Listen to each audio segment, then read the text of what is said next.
Okay, good.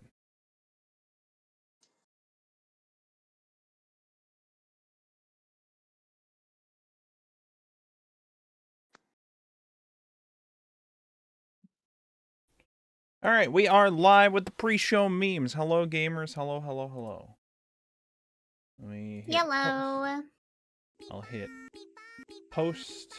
post, and then I'll get the Discord ping ready.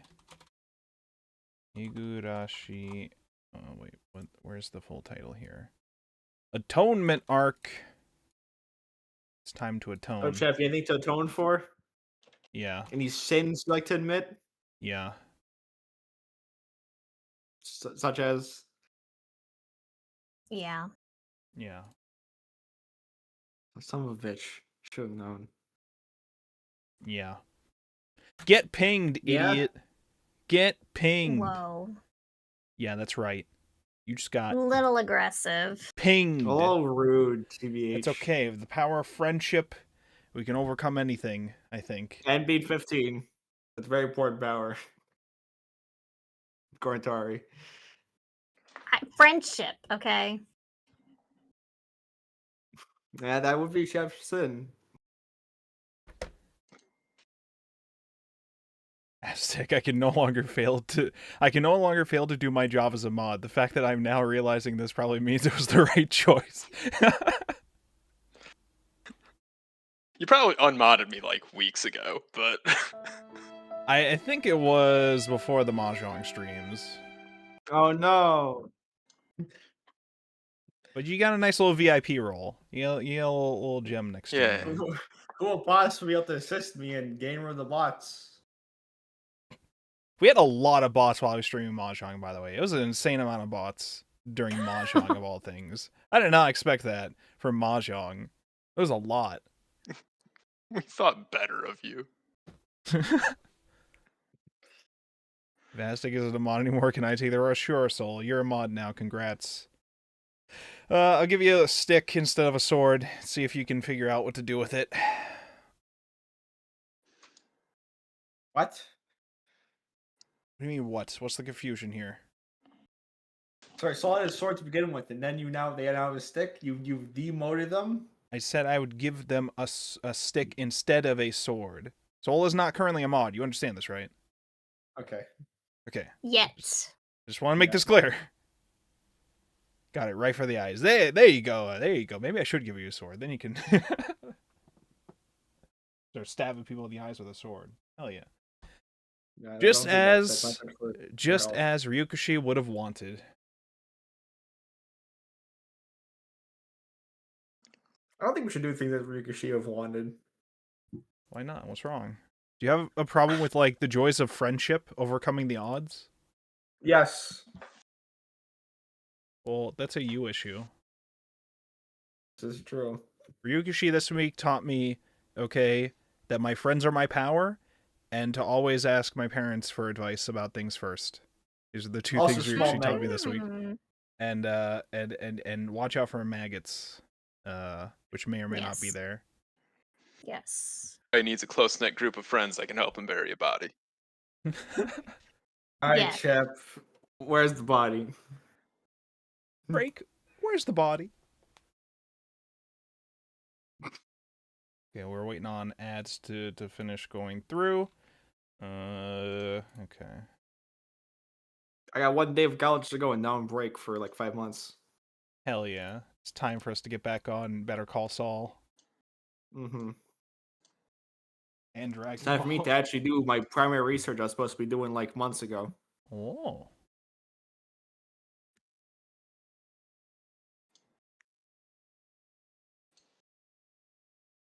Oh, okay. All right. Where's my slippers? Feet are cold.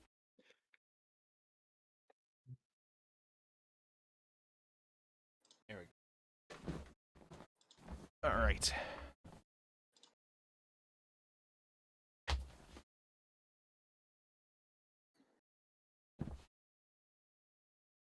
And make sure I have my digital copies open from my local library. or my local video store, whichever one it was.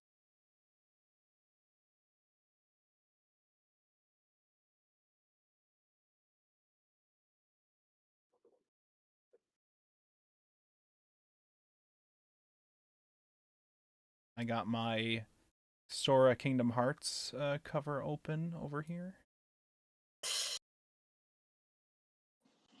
And then he literally said, "My friends are my power." So, I mean, I think it's fitting. I think it's very fitting.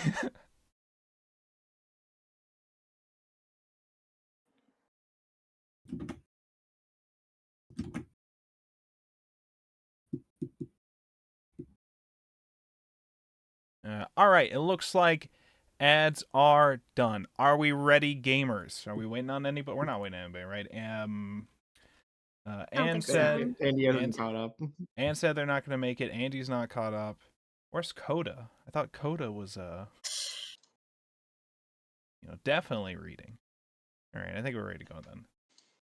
Let's get started. Welcome everybody to another exciting episode of the Anime Book Club here on YouTube, Twitch, and Spotify. Here we're going to continue talking about Higurashi When They Cry, the manga. Specifically this week we have begun the Atonement arc, aka Sumi Horoboshi Hen. But before we get into that, let's introduce our guest that we have here this week, starting in order as I see it on Discord. Arimia How Heart, introduce yourself. How. I'm Arimia. I like shonen shit. I don't really have anything to recommend this week. New chapter of Degravement's coming out next week. Go read that when it comes out. And then wait 3 months for the next chapter. All right, based. How many times has D. Grayman been the recommend now? Are we keeping tally? Eventually, you'll be forced to read it. Eventually, If when it ends, ever right? finishes. Eventually, If it- we'll be forced if to it read ever One ends. Piece. If it ever ends. Interesting. All right, thanks so much for that. Next up, Kenta Tech. Introduce yourself. Hi, I'm Aztec, and I like bad media. Speaking of bad media, I've got nothing new to say. I've been liking that observation log of my fiance who calls herself a villainess this season. I think I recommended that last week, though. You're allowed to recommend it again. We'll allow it. It's not amazing. It's just good trash. Based. All right, well, thank you so much for that, Aztec.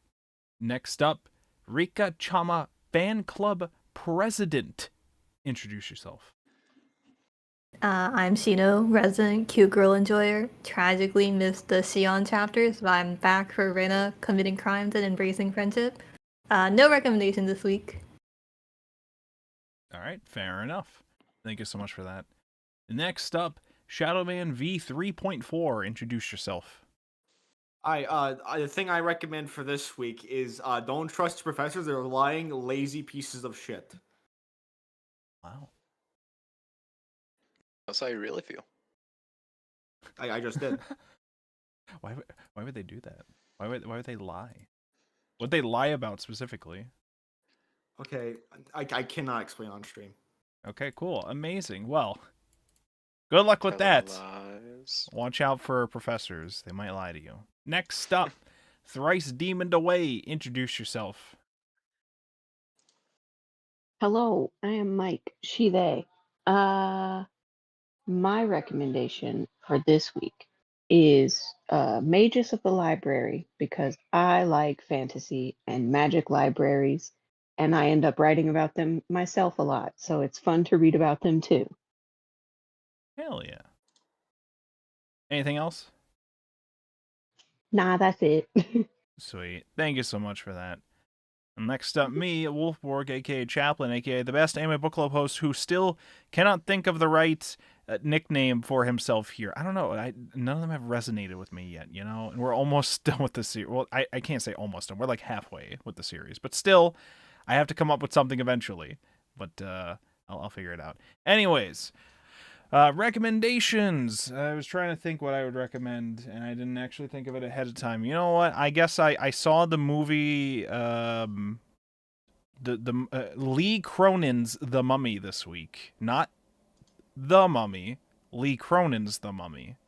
I saw that, and it felt like I was watching Evil Dead. It had a few moments that I think will stick with me as what the fuck death scene was that, kind of like funny. It was like a comedy with a lot of visceral skin tearing scenes. So, Like amazing, Higurashi. basically. But was it a great movie? But it's like a dumb, fun, fucking popcorn movie. So fuck it. It's not terrible. But yeah, there you go. That's Lee Cronin's The Mummy, which they had to call Lee Cronin's The Mummy to distinguish from The Mummy, I guess, or something to that effect. The hit Universal movie, Yes. part of what was it called? The Dark Universe, some shit that stopped immediately after that movie. Listen, don't worry about that.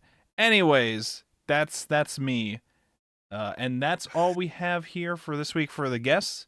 And now it's time to continue our discussions about Higurashi When They Cry. Now we get to start Sumi Horoboshi Hen, aka the Atonement arc. This week is volumes 1 and 2. To start us off, we have our main heroine focus returning to Rena, who was the heroine focus of the first arc that we read. I kept reading this thinking that it was supposed to show us like the other side of the story, like it did for the last week's volumes, like the last arc we read. Yeah, it's just completely different. It's just different. Like, it has some details that definitely happened in the last the flip side version, where like they all signed Tomitake's shirt and all that, but like several other things now are different. A big one being yeah. You don't remember them making a pact to hide the corpses? No, not at all. I don't remember that. Now, well, they made a pact not to say anything. Why would we have read about it the first time? Exactly. They were keeping it a secret. And like, I was reading this, trying to picture some of these scenes still happening in the first arc when we read, but then I was like, no, fucking Keiichi lost his mind and got paranoid as fuck because he wasn't sure whether or not his friends were murderers or not. Here we know that they are, and we're just cool with it. It'd be a lot more understandable that he's wary of Rena, knowing that she has murdered a couple of people. Listen, the power of friendship, okay? It's all fine. Listen, we'll get into it makes that. you a little forgetful. Yeah, so what drove Rena to commit these acts, which we are referring to here, though? Because, obviously Rena would never do anything so horrible without a good reason, right? Well, actually, it is a pretty good fucking reason for her to do this stuff here, in this case. We got a lot of more backstory about Rena that we got before. We got the story of them leaving Hinamizawa at some point, her parents divorcing, and then coming back, and then her father is immediately getting scammed by a Yakuza woman out of all of his money. There's more details of that we'll go through, but that's like the gist of like what got her to that point. But it was a slow process to get there in terms of like mentally wearing down Rena, because I just want to say real quick, and I think I mentioned this in spoiler chat, okay? The mom and dad divorce thing, I could like probably assume that was going to happen, but holy fucking shit. The mom takes Rena out to the amusement park one day without the dad, and the fucking boyfriend she's cheating on him with is there, and she like introduces her to him, and what are you doing? What is happening? And then she's like, oh yeah, I'm going to divorce your dad later, by the way. Will you come live with me? That was bad shit. Why are we doing that? This is the sanest thing that happened this chapter. Surprisingly, but like that was a wild choice by the mom. I don't know what was going on with the mom. Supposedly the mom was also rich, and then or seemed very wealthy, and then left a large settlement to her dad when she left. Like, she was a girl boss, I guess. Not a Yakuza boss, apparently. That was a different girl. No. So, like, I can understand her hatred towards her mom with all of those events, and understand why she would get very violent at that time. She seemingly attributes some of this to at least later on, she kind of attributes her violent behavior more towards the curse of Oyashiro-sama, or like she had delusions of maggots coming out of her skin and shit, or were they delusions? I don't know. I mean, it seemed like they were delusions, but they felt very real enough to her, and those scenes were. Listen, I don't know if maybe I'm just creeped out by maggots. Those panels grossed me out a lot. I did not like. I mean, in a intentional horrified way, not in like this is shit or whatever way. Those panels of the maggots and clawing them out in the skin and all that. So, I watched. The maggots won't come out. They move back to Hinamizawa. The dad starts dating this girl who it turns out to when she was finding out that this girl is actually associated with the Yakuza, my brain was thinking how much of that is real and how much of that is like a story that Reina has just been assuming to justify wanting to murder this person. Because at some point, though, I wondered to myself, okay, Reina supposedly knows that this woman is associated with the Yakuza and has a different Yakuza boyfriend, and they're admitting to wanting to do what they call it, a badger scam on the dad, and Yeah. Badger. Where the goal of it is to get into a relationship with the man, and then the boyfriend breaks in to like be all upset about you cheating on the girlfriend, and then basically robs you of all your money, and you just feel like, oh, this was all. I guess it's just a scam to make you assume like that was your fault, and you just have to accept it and move on, I guess. Yeah, I didn't like. I know that they were very clearly being brief about it, but I didn't really understand it because it's like, okay, so you enter in a relationship with the guy, and then your actual boyfriend comes in. Like, wouldn't the main guy just like break up with you, or like, I guess maybe the goal was more of like the girl pretends to be like, oh no babe, I'm trying to get away from him, help me get away from him. Yeah, And that's what I was thinking. the scam, like, I guess that's the scam, but they were It's very really a long con. yeah, they were very brief with the description, so I was kind of like, wait, how does this scam work? Like, I mean, it doesn't matter in the grand scheme of things, right? It's clearly working, whatever they're doing is working. Right. But It's working a little too well, to be honest. a little too well. Right.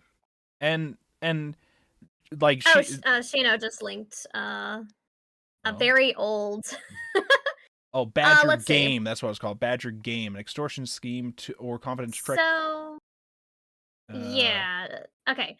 In its simplest form, the Badger Game proceeds thus. A married man begins an extramarital affair. Another man, posing as the other woman's husband or brother, then quote-unquote discovers the affair. He then demands money from the man to keep the affair secret. Unknown to the man having the affair, both the woman and the man who demands the money had prearranged the situation and were conspiring against him. That doesn't really fit Rena's dad, though, because he's not married anymore. So that's confusing me, because I would just assume that like that would only work if you are married. But I mean, I don't know. Maybe it's just like a reputation thing. Like, you don't want people in the town knowing that you were somebody who was involved in that, maybe? I don't know. Look, something they know something we don't, clearly. Regardless, they're winning. Yeah, they're winning. They're getting the money. Somehow. Yeah. And that, so the scam was set up, And in the meantime, we're also finding, like, Rena's, like, checking account books and stuff and finding out that, like, millions of yen are being spent on Rina. Which, by the way, I was like, okay, Rina? So we have Rena, who goes by Reina, and then the new girl that we got is Rina. I guess her full name is, like, Ritsuko or something, but... Yeah. But I was Rina like... and Ritsuko. But it did not go unnoticed that we got Rena and Rina for this. She tries to make it look like at first that she is a genuine relation with the father, to the point of trying to convince Rena to be on her side with the two. Like, she'll like go on a walk with her and be like, listen, I know, I can tell that you don't like me, you feel like I'm like invading your space or whatever, but I truly do care about your dad. And it's really just to like get on her good side, to like be able to convince her of things later, maybe, or like trick the father even more so with it. But she's not really sus of the woman at the beginning. It's more so that her being there, like her being there makes Rena feel like she no longer belongs there. It's not like an anger towards her going out with the dad because it's replacing the mom or whatever, because she fucking hates the mom. So that's not the issue here. The issue is, it's not even really like about like stealing I mean, I guess in a way it's about like the dad being stolen away or whatever, but it's more so it feels like she doesn't feel at home in her own home now. It feels like she doesn't belong there anymore. Which is a very like, that's a very like a crystallized teen emotion. Yeah, it feels like Crystallize my them? parents were never divorced, but just the brief way it's shown here in the manga, it just really encapsulates, I think, how well Ryukishi just understands people who aren't himself. Because it really feels like something a teenage girl would go through, that a lot of teenage girls are probably going through right now. They feel like Right. strangers in their own home. Like, not only are they dealing with being 18, but they're going through all these different emotions we see with Rena and her parents' divorce, how it's an ongoing thing even years later. I mean, I guess it was only like a couple of years, like 2 or 3 years, but it's still like an ongoing thing. And it's like she's not just angry about it. We see her go through sort of kind of like acceptance about it. We see her getting happy again after it when she gets back to Hinamizawa. Just the variety of ways. I really liked that this week. Yeah. And I really appreciate as well her constant thoughts to herself about like how she is self-aware about the thought that she's feeling about this. She's like, I don't feel at home here, but really it's not her fault. Like, she's making my dad feel better, and after everything they have with the mom, I do appreciate that side of that. It just makes me feel bad because I just don't feel like I belong anymore. Like, I don't know if maybe a part of it was feeling like she didn't feel like she could bring that happiness to the dad, maybe. That may also have been a part of it. But if it was really something that I don't think she vocalized as much. It more so just felt like a I don't belong here kind of thing. But that was a part of the thing that I was thinking too, because they presented it as when the mom left, the dad was devastated because like the mom was like not at home often, and it was painted as like a whole, oh, she's just really working along so that she could support us, honey. Okay, we really gotta support your mom right now, as I know you're upset that she's away right now, but she's very busy at work. And then it cuts to Reina at the amusement park, and the mom's like, hey, so there's this guy from work. And I'm like, oh my god, we're not fucking doing this. What is happening? That was wild. But no, yeah, the feelings that Reina's going through with I I don't remember how old she was supposed to be when the mom divorce stuff happened. I think it was like 10-ish. Yeah, probably. Yeah, because I maybe. don't remember how. Yeah, because they moved back to Hinamizawa within the last year, but it didn't really. I don't think it said how long before that. Because she did look Sure. really young in those flashbacks. Yes. Yeah, I was just trying to think like the violent tendencies as a response towards the divorce and seeing her dad suffering at home, and all that, basically having to take up all the house chores herself at a very, very, very young age, as a result of that kind of stuff. Like, it's a lot to go through. So, like, I don't necessarily blame some of the violent tendencies that she may have had. However, it obviously got to a point where it was too much, because then we were seeing panels of her just completely and utterly, like, beating the fuck out of some of the kids. I don't remember if Not she the had a murder, weapon in then. some of them. Not, yeah, She did.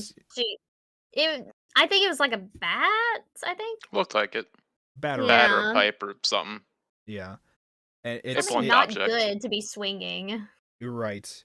She's like swinging the bed. She's like picturing maggots are coming out of her skin from like cuts and stuff. Or what else was there? Oh yeah, and at some point through all of this, she started believing that she had seen Oyashiro-sama, and that Oyashiro-sama was telling her to return to Hinamizawa.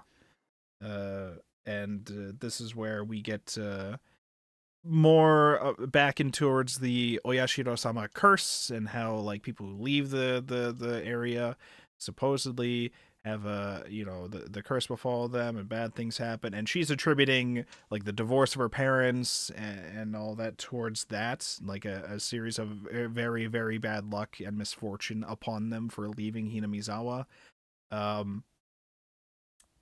And a lot of that, I mean, prior to getting the reveal at the end of Volume 2 of like what is most likely one of the truths behind that curse or whatever, I did have theories in this volume these volumes at some points that were kind of close to it, but we'll get more into that once we get there, I suppose.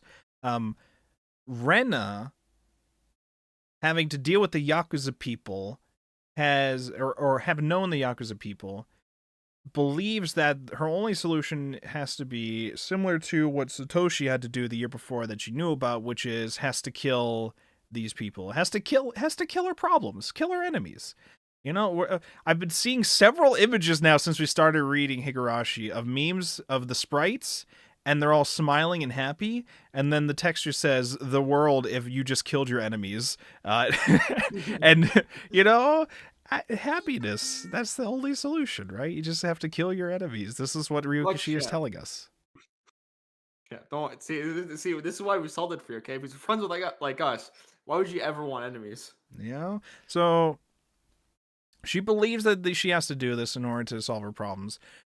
I stopped for a moment when she was saying to herself that this is the only choice that she has, and I said, your best friend, one of your best friends, is not only like associated with the Yakuza as well, but she is like literally in line for the next head of the Yakuza family. I feel like you have insane pull to have something done about them if you literally talk to your green-haired friend. I don't know. Maybe I'm crazy about that. And she was even having talks with, what was his name? Kasai, who was supposedly the guy who was watching over Shion as well. But like, that guy's associated with the group too. Like, you have these I loved her connections. reaction to him. Just, damn, I need to get me one of them. And I'm just like, okay, I understand we're like 14, 15 here, but there's a point where I have to say to myself, you're dealing with the Yakuza, you don't know what to do, you feel like you're trapped because they're Yakuza people, but you have a friend who you know is the head of the Yakuza family in the town. Yeah, that's what I kept thinking. I'm like, okay, I know, like, obviously, like, Hojo cannot be, like, actual Yakuza, because we have Mion right here, who is And Rena should know, like, she lived in Hitamizawa her entire life, except for, like, a couple of years. Like, you, your best friend, you know? Sorry, Look she had at no other her. choice. She had no other choich. She had to No kill choice. them. There's no I option, Ari. just love too when the gang finds her trying to chop up and hide the bodies afterwards. Keiichi's just like, "Why didn't you tell us? We could have helped you." And then she's just like, "You guys couldn't help me. You guys couldn't even help Satoshi a year ago. How would you guys be able to help me out of this Yakuza situation that I had going on? Mion Sonozaki, next head of the Yakuza family nearby. How could you guys have possibly helped me?" And I'm surprised that never even got brought up in that discussion too, by them at all.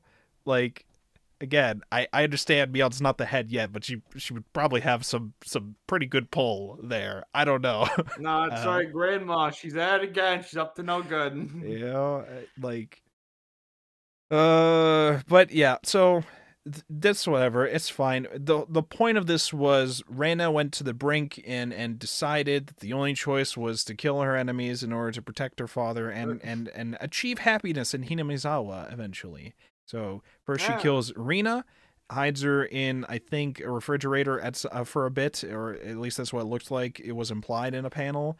And then eventually, before she could try to move the bodies, the Yakuza boyfriend tried to break in and do the scam on the dad, I guess, and also ask where the fuck Rina is. And then Rena took him out to where Rina is, quote unquote, in the junkyard, and then proceeded to kill him. I don't know what he thought was happening there. Did he genuinely think, like, "Oh, don't worry, I hid her over here. She's just tied up," or whatever? Like, what? I don't know what was, how we got from point A to point B with that scene. I think it just cut to the scene or whatever. We already discussed how magic is entirely makes sense, and yet they're still winning. So it's established that the sharpest tool is in the shed. Maybe not. I suppose. Like she turned off her light at some point, and he's like, "Where'd the light go? It's fine. I got a lighter right here. Don't worry." Axe to the fucking face. She's like, "I practice everything. The timing of it, the position of it, the actions that were going to happen, everything." I'm like, listen, I thought it was pretty funny, so it worked out here, okay? But I'd also like to mention that when Rena's killing her, she's like, "This garbage castle is mine. You can't gain the advantage here." This is my sea of trash. Yeah, because when Rena confronted Rena about, like... When Rena confronted Rena about knowing who she really is and all of that, Rena's response was, "All right, I gotta kill a 14-year-old. I gotta do it. I gotta do it.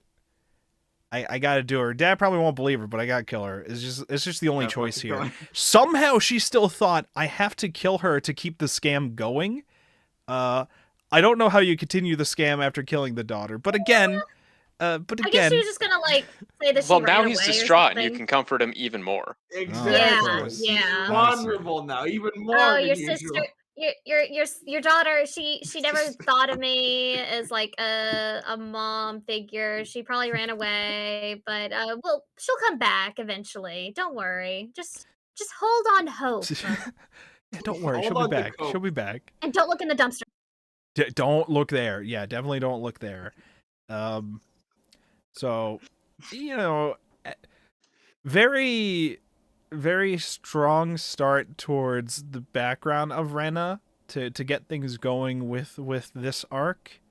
And then she's trying to keep all this to herself. She's pretty much not talking to any of her friends about it, except I think she bumps into Shion at some point in that area. Not to, like, talk to her about that stuff, but she used her connection with her to talk a bit with Kasai, who walked in at some point when the Yakuza group was trying to interrogate someplace or extort someplace that she was at, I guess, and Kasai's stare just terrified them, probably because he's higher up than them or something like that. But also maybe because he's terrifying, I don't know. But either way, she, like, knew, like, okay, this is a connection that I could speak with. And I think for a moment she's like, I have to go talk with him real quick. I have to go seek him out. I don't remember if she ever did, and what happened with that. But eventually we jump towards, we gotta kill him. It's just gotta happen. I gotta kill my enemies. Which, alright, whatever. And then we still aren't telling our friends about what happened. which probably understandable given the fact that you just murdered 2 people. But now she's got to hide the bodies. And now she's like, okay, well, how am I supposed to? I can bring them and hide them up the mountain, but how am I supposed to do that? They're big ass bodies of adults. I can't do this myself, so I'm gonna cut up the bodies. I'm gonna tell my friends, sorry, I'm busy today. Let me go cut up the bodies. And unfortunately for her, her friends actually care about her. And Keiichi was like, oh, what's been going on with no. Rena? And Mion's just like, oh yeah, her parents have been going through a divorce. She's been doing all the housework herself, and you know, she does a lot. She just doesn't talk about it too much. And he's like, oh. Man, that sucks. We should do something to make her feel better. You know what? We should go to the junkyard right now and look for a gift for her. Oh, is that Rena over there? What's she doing over there? Oh my god, there's several dead bodies. There's blood everywhere. Hi, Rena. What's going on? Everybody literally calls everybody else over to it too. And then it's a whole, well, shit. And for a moment, I thought to myself, Rena's going to think I got to kill them all. I got to get rid of the witnesses now too. I just gotta keep going. I just gotta keep going with the killing. But no, we didn't get to that point. It was mostly a focus on Rena explaining why she got to this point to them, because they're all very shocked at where the fuck this all came from. And then Keiichi pretty quickly is just like, bro, you could have just talked to us first. We could have figured this out with you. And, you know, it's too late now. You already killed 2 people, but you know, we got you. We can help you with the bodies. I love how quickly, like, they go from very realistic, abject horror, just like disgust, terror, everything on their faces.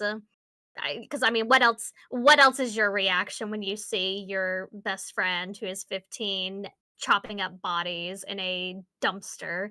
Yep. To, hey, I would have killed him in less than 5 minutes if it had been me.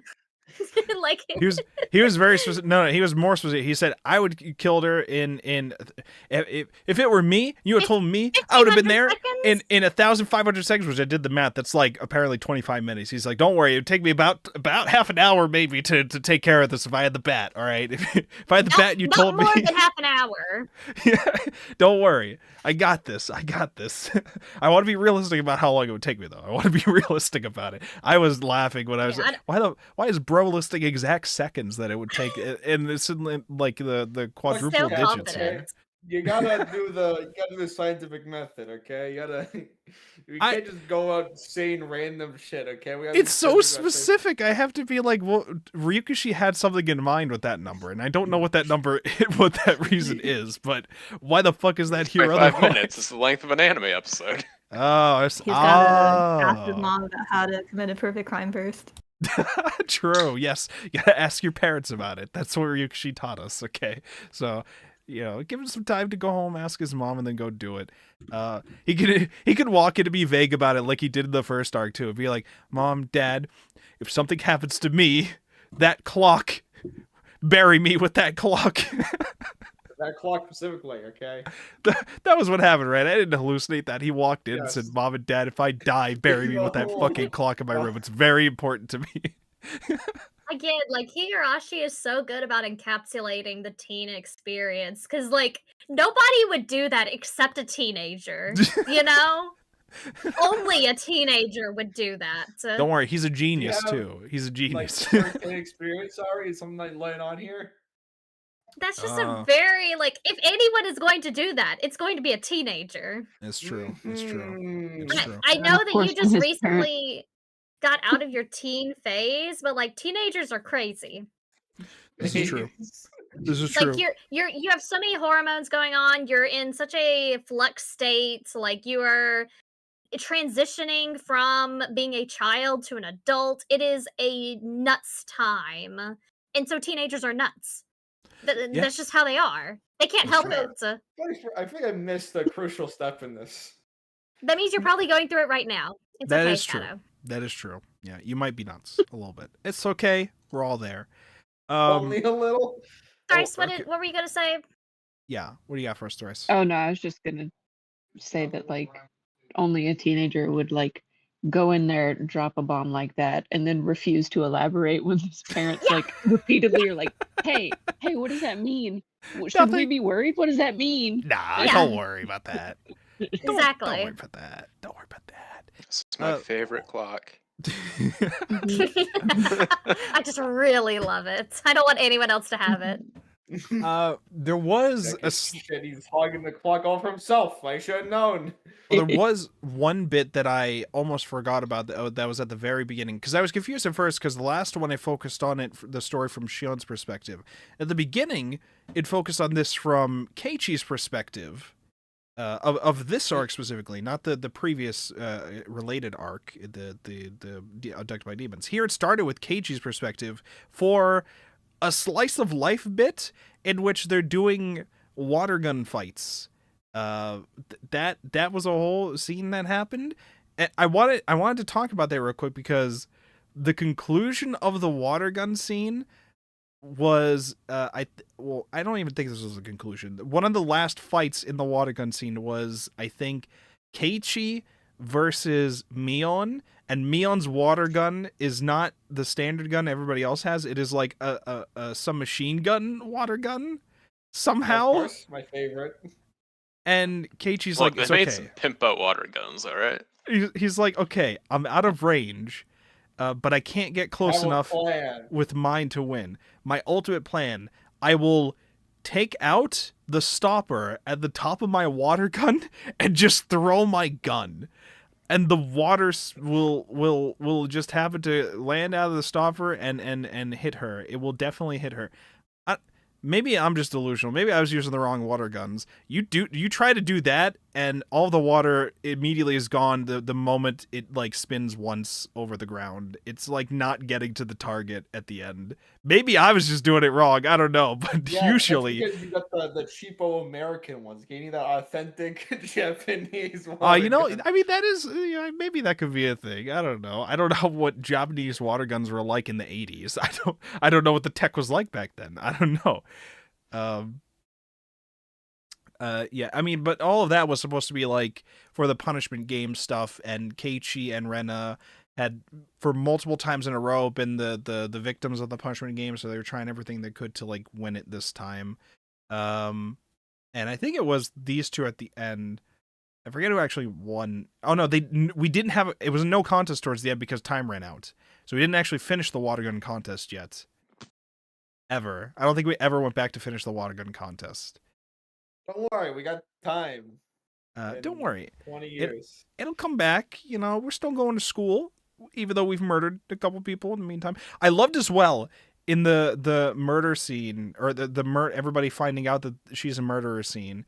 It's a whole speech about like we're your friends, and through the power of friendship, everybody together, diamond hands. Okay, we'll help you out of this. We'll hide the bodies together. You don't have to hide the stuff from us. We're in it together. We're a found family of friends. We got this. Through the power of friendship, I, Sora Kingdom Hearts, aka Keiichi, will be able to unite us all. And Randa's just like, but guys, I'm a murderer. Won't I be a burden to you all? And Rika for a second is just like, but Rana, we've, and then like Keiichi tries to like cover her mouth. No, don't say anything else. Don't say anything else. And I was like, did I miss something? It felt like we were supposed to quiet her down from admitting to multiple other murders that they've already committed and just not told Rena about. What, you don't remember? It could have happened if we were chill with this set of murders. It might have been a situation where they did this before for somebody else. You know, listen. It sounded like multiple people may have been. It sounded like multiple people, including Reina, may have been involved in helping Satoshi the year prior with the murder of the aunt or whatever. So I don't know. It's I just thought that was really funny, but also there seems to be more going on with Rika this time around too. Only small little bits of it. I think it opened with like some ominous shot of Rika or some ominous shots of Rika while some Burn Castle dialogue was playing over or something. I had another thought with that, but now I don't remember it. So we did the whole friendship is our power. Let's hide the body together, bro. Speech. As you do. And then we moved on. We said, haha, yay, let's move on with our life now. And then the cotton drifting arc happens. Or the cotton drifting festival happens, not the arc. The cotton drifting festival happens. Which that has some similar events that we remembered with Takano and Tomitake and their deaths. However, prior to this, Reina at some point meets up with Takano and has a conversation with her in which Reina explains about leaving Hinamizawa and the maggots and all that, and Takano's like, oh shit, I got a whole folder of research to hand to you right now. Here's all of my research into the Oyashiro-sama curse, and I believe you when it comes to the maggots. You read those notes. I'm going to leave those with you. Don't worry. And I'm just going to head to the cotton drifting festival real quick. And then she died. And so Reina now has these notes and hasn't looked through them yet. But then she starts getting visited by Oishi. And I can't believe. I don't think he said, let's go talk in my car. It has air conditioning. But like we're seeing panels. We're seeing panels of her in the car talking with him. And then we cut back to the other kids in the class being like, man, this classroom's so hot. I wish we had air conditioning. I'm telling you, it's the air conditioner that's causing the maggots. It'd make our lives so much better, wouldn't it? Then it cuts back to Reina in the car, I think. I don't know if it was exactly cutting back to Reina in the car, but I remember us seeing Reina in the car talking with Oishi, and then it cuts to the classroom, and they're just like, man, it's so hot. If only we had air conditioning. Remember air conditioning? Man, I would admit to the cops anything for air conditioning.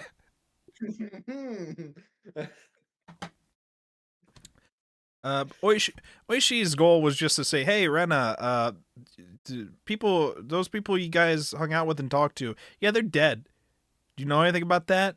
And then she's like, it leaves that scene. I don't think she like said anything to him at all, or at least not that was shown to us. And then she's like, she was erased by the people who she was investigating, who she believes was conspiring to do these murders or whatever. I should actually read the notebook that she gave me so I could figure out what the hell was going on there. What's going on? Man, speaking of Takano, she did not look anything like any of her previous appearances. Yeah, this one felt a little off model. She felt too cutesy in the face. She looked like a high schooler. Yeah. They would at times like try to make her look creepy, but then jump immediately to the cutesy expressions, being like, "Oh, that's nothing. It could just be a coincidence." With her, I couldn't remember if this artist must have, because this is the artist that did the first arc, right? They must have drawn Takano at some point there, but I don't think it was too much in the actual first arc, because Takano's goal in the first arc was just to say, just to hang out with Tomitake or like pick him up from the festival at some point. She talked with Tomitake at the junkyard and Keiichi had heard about the murders from talking with them. I think that was, and then like at the festival they talked a little more about it, I think those are the only real scenes we got of Takano in the first arc. And so here we have more like direct things where we're trying to directly showcase her more, but yeah, it definitely looked kind of different. I don't think I minded it. It was another case for me of, in those scenes, wanting to detailedly focus on her, and then I think those scenes, and then jumping to the Oishi scene. The first time you see Oishi in this arc, what the fuck happened to Oishi here? I don't remember looking like that in the very first arc. This looked like he was just run over by a truck and then put back in here. I don't know what the fuck happened to him. I feel like this is the worst he's looked. I have that to might wonder. Just be me, but something about him is No, just see, like, that's what this I'll tell is you. bad. She's stealing his youth Is with she- every. Is the volume. goal is the goal of the series to make him look progressively uglier? Like what's happening? I mean, it Yes. works with Yep. it works with instilling this cop guy, you probably shouldn't trust this cop guy vibe. Like it works Probably. for that, I guess, but you know, he's got air conditioning, so I mean, how bad could it be?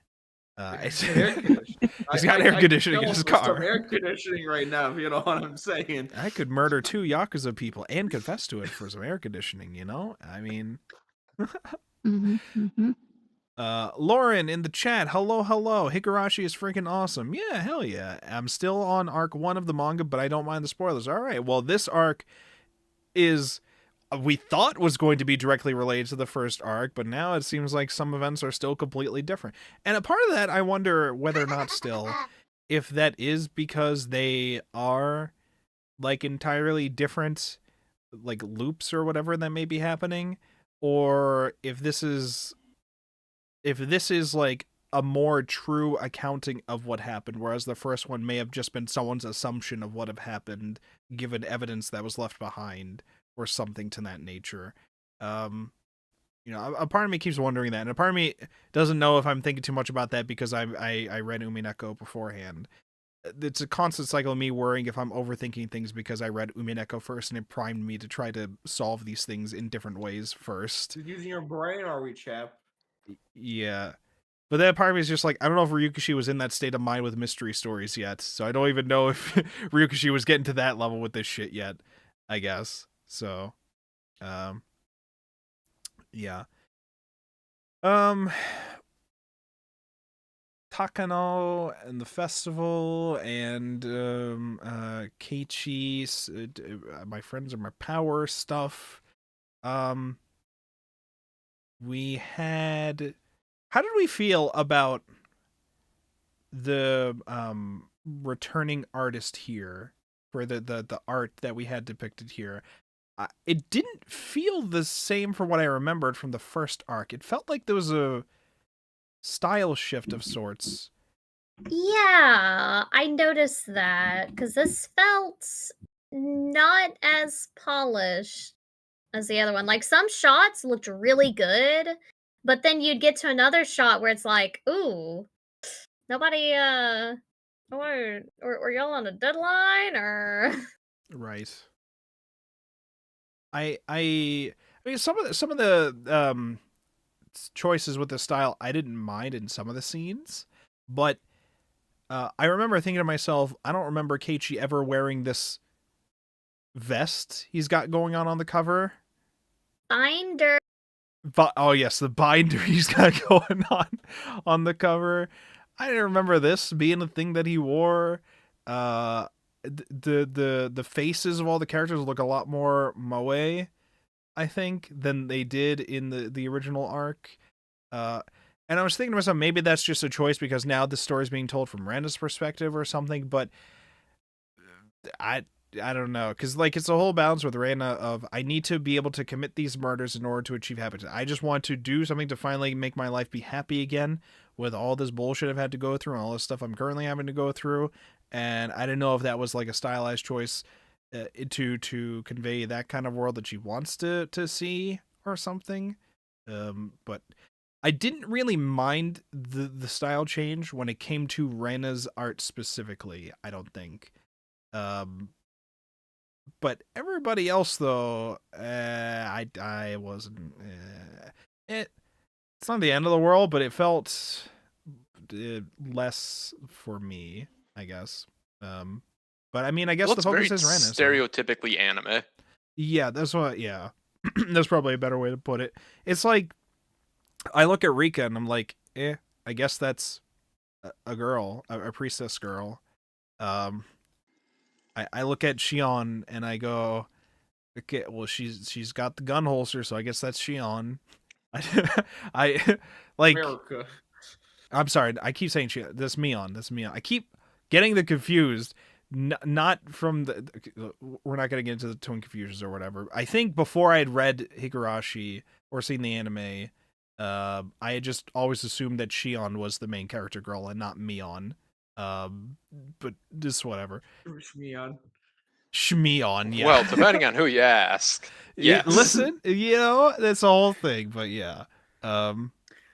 They could also be the same person, so technically you're not wrong.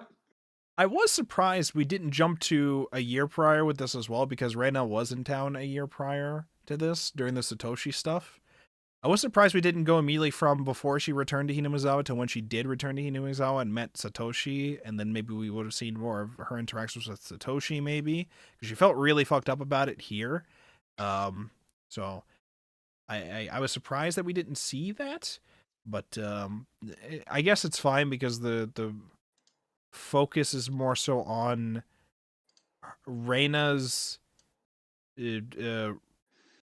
I don't know if I would say redemption or whatever, but like her journey towards trying to get her happiness back after having hidden this entire traumatic side of her from everybody for many arcs now at this point.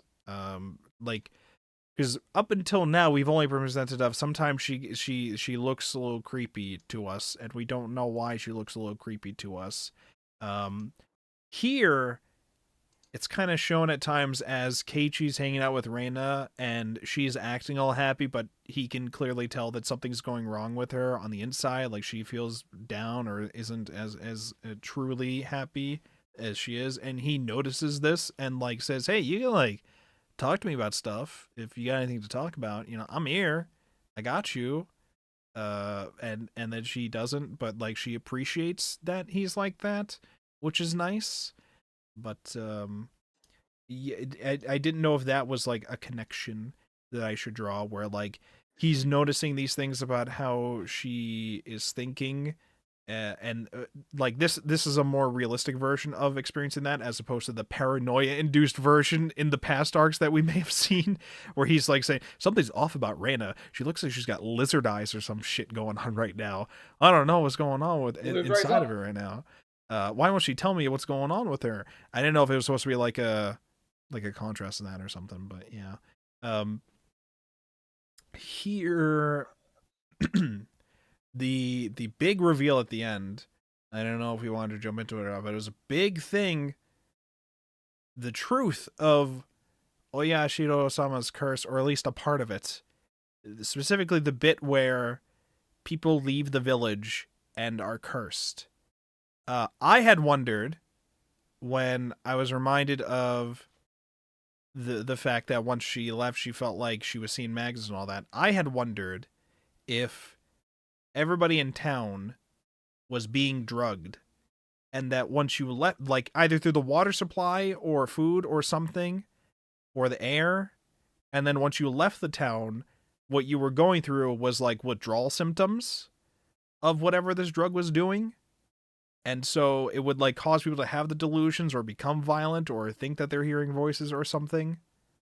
And it would keep like that until they returned to the village or died, I guess. That was an assumption that I was starting to make. I guess it might not be too far wrong. If the theory that Takano presented in her notes is to be believed, it is the theory that there is actually a parasite within the bodies of the people of Hinamizawa, which is influencing their actions in various ways. Now, we haven't gotten into the full details of what that might be or what that means yet, because that was like the cliffhanger for the week. But in my mind, it would make sense towards that other theory I had, because it's like perhaps the parasite's living off them in the village and lives off the I don't know, water or air or something of the Hinamizawa area. And if you leave there, now the parasite is like slowly dying or something. And so because it is like doing very bad things to you, or like your brain or something, like a brain parasite or something maybe, and it's doing very bad things and making you want to go back there, or at least like make you feel like your body will only feel better if you go back there so that it can heal itself, I think. So I guess that wouldn't be too far off, but it's not like just drugs and withdrawal that are doing it. It's like a combination. It would be like a combination of like something fueling the parasite, I guess, if that theory is to be believed about the parasite. What do we think about parasites taking over the people? Do we actually buy that as all of this? Do we like that idea? How do we feel? I feel like it does fill in a lot of the blanks to what happens like later in the first arc. Such as I did- Well, sorry. like when No, Keiichi go ahead. starts going crazy, it's like, oh, the parasite's just doing like some self-defense bullshit where it's or self-preservation. Yeah. It's like, oh, it knows it's in danger. It has to remove what's in danger. They're just trying to inject him with dewormer or something. I don't know. Yes, that's what I was thinking too. When they were trying to put the syringe in him in the first arc, it looked like they were doing it to save him. And then he like woke up and had like murdered them all very violently. And I had thought to myself, this was them trying to kill the parasite within them, within Keiichi, with the drug that they've come up with. And they were not able to properly, like, because it didn't look like they were trying to inject him to hurt him. It looked like they were trying to inject him to save him. Is how it felt. So. Thrice, you had thoughts?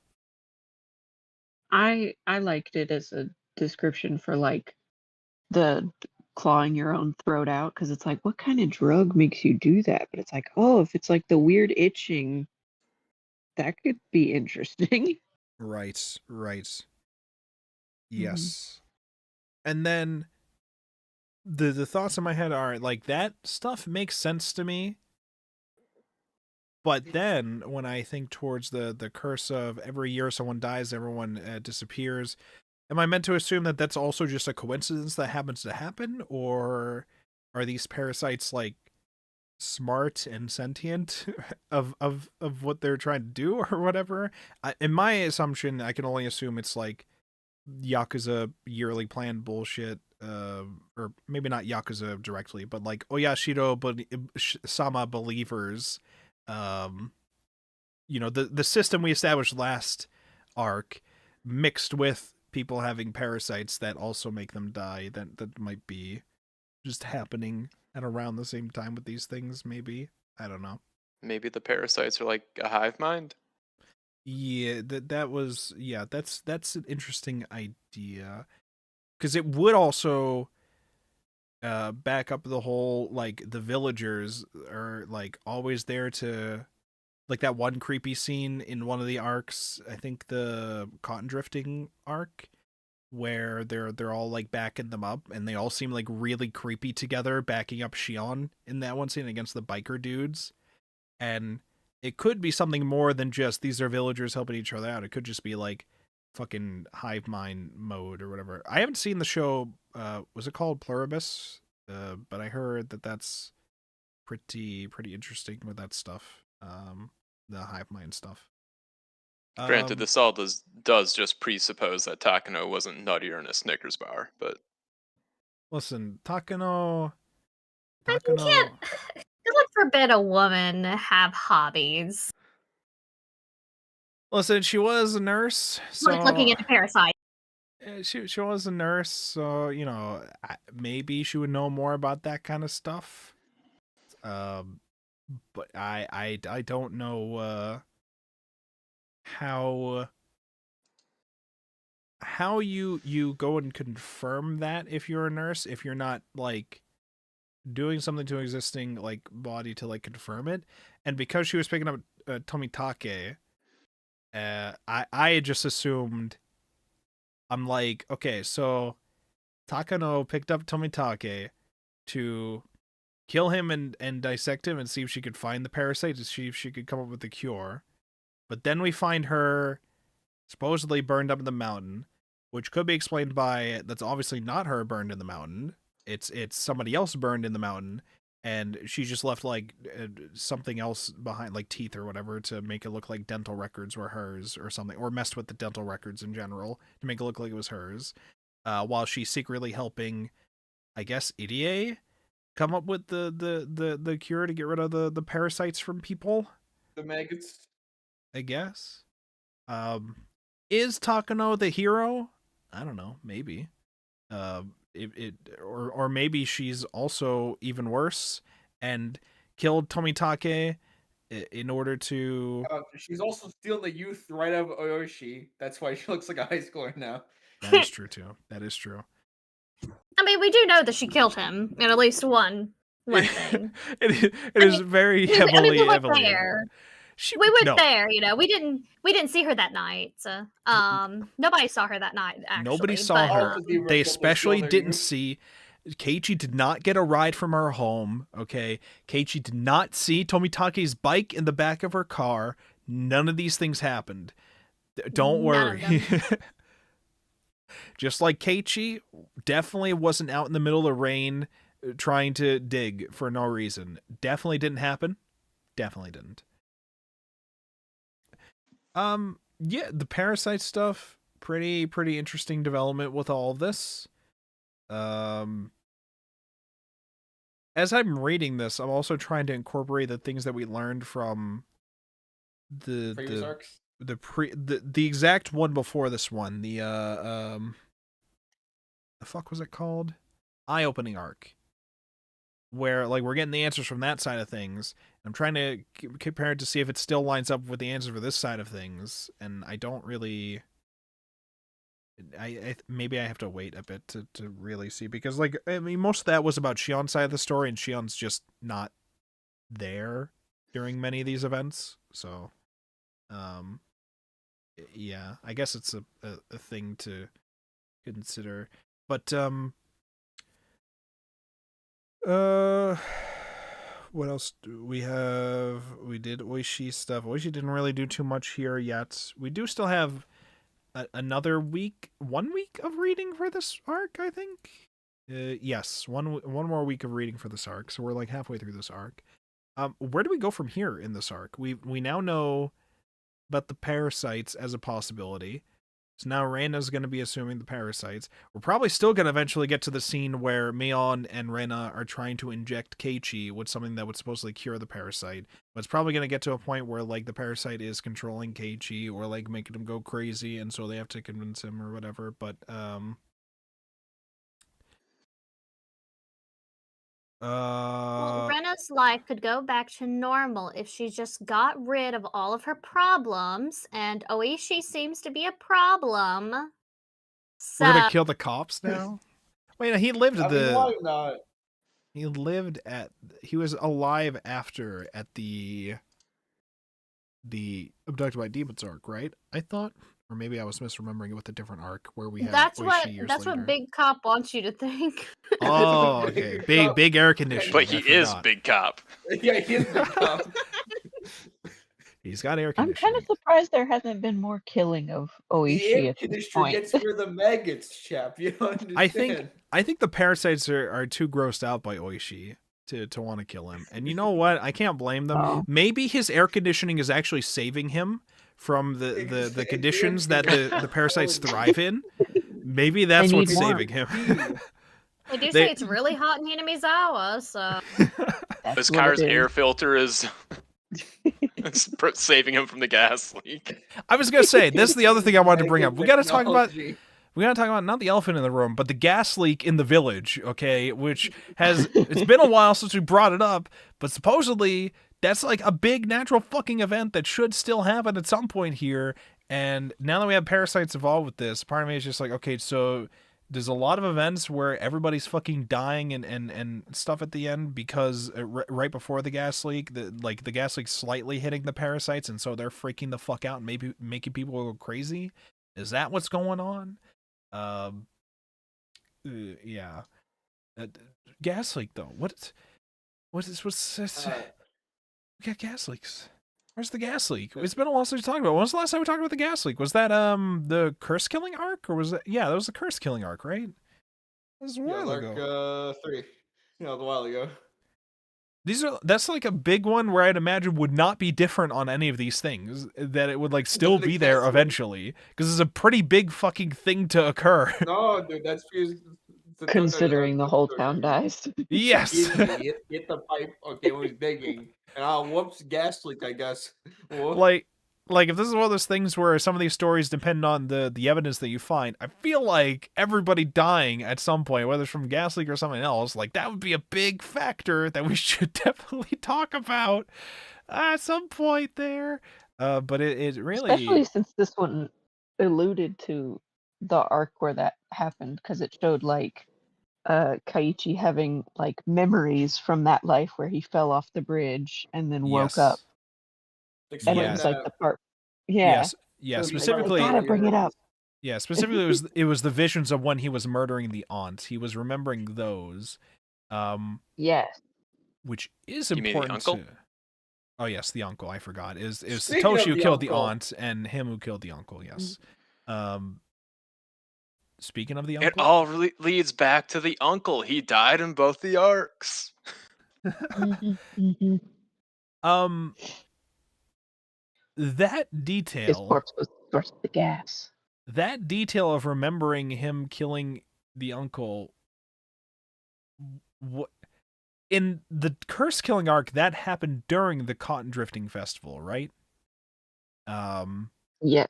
Yes.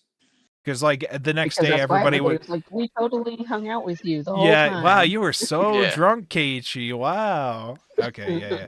So I was trying to think, like, did that still happen? And he, like, repressed it and timeline event shenanigans happened? But no, because that would have happened during the festival and them discovering Reyna's stuff and having the visions. Wait, when did the visions come to him? I thought that was when they discovered the. I think when they were talking to Rena or something.